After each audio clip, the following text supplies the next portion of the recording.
आमिर साहब, आपने सुनी बाकी दो मेहमानों की गुफ्तगू। सर, आपके ख्याल में ये इतनी कंफ्यूजन क्यों रही है? देखिए, मतलब कि इतने दिन गुजर गए, अभी तक कोई क्लैरिटी नहीं है कि कर क्या रहे हैं, और ना कम्युनिकेशन हो चुकी है। टीपू साहब तो कह रहे हैं कि 2-3 ब्रीफिंग्स भी हो चुकी हैं, बट मजाल है जो हम जैसे लोगों को कुछ समझ आया हो।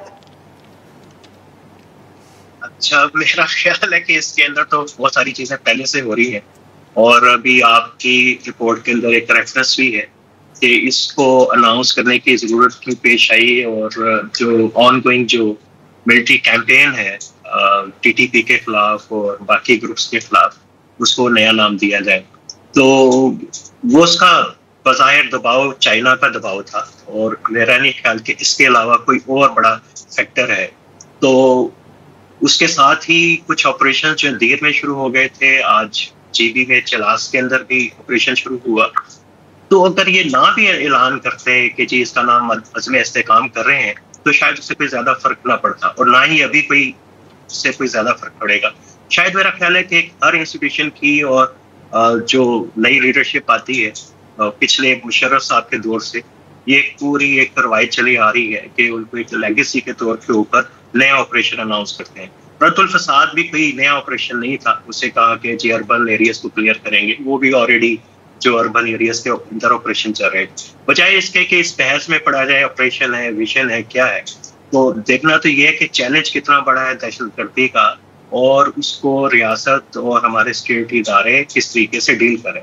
उनकी जो मिलिट्री की स्ट्रेटजी है उसको वो कैसे कितनी इफेक्टिव है, और पॉलिटिकल स्ट्रेटजी कितनी इफेक्टिव है, और डिप्लोमेटिक फ्रंट के ऊपर कितनी सक्सेसफुली वो चल रही है, और जो लोग के मुतालबा कर रहे हैं वो कितने मुतमईन हैं। और आप याद रखें कि ये कोई चाइना की फरमाइश के ऊपर पाकिस्तान के अंदर पहला मिलिट्री ऑपरेशन नहीं हो रहा।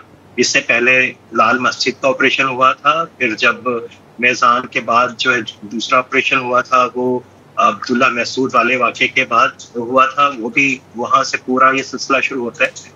और कियानी साहब ने ऑपरेशन करने से इनकार कर दिया था नॉर्थ वजीरिस्तान के अंदर, जब तक कि प्रेशर जो है बीजिंग से नहीं आया था।